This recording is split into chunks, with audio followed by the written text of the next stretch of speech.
Hello everyone, let's start with question number 4, exercise 2.1. So in this it says state whether each of the following statements are true or false. If the statement is false, rewrite the given statement correctly. So in this first one we can see that P has M and N, Q has N and M, then P into Q. Now if you see, P has two elements in it and Q again has two elements in it. So P into Q would be 2 cross 2, that is 4. Then it must have 4 ordered pairs in it. Now you can see that P into Q has only 2 ordered pairs. So P and Q can be written as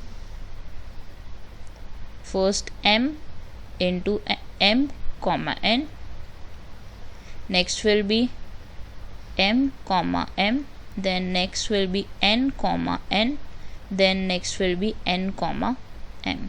So it must have 4 ordered pairs to fulfill the condition.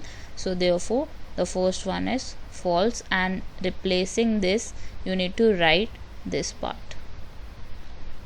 Now the next one, if A and B are non-empty sets, then A cross B is a non-empty set of ordered pairs X, Y such that X belongs to A and Y belongs to B.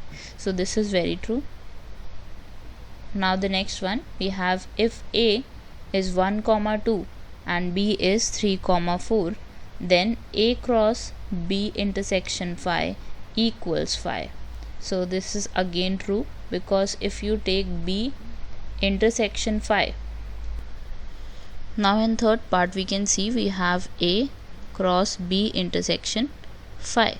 Now B intersection phi will be phi only. Now when you multiply A with phi, phi has 0 elements, so it will be again a phi set, or you can say it will be equal to null. So that's all for question number 4.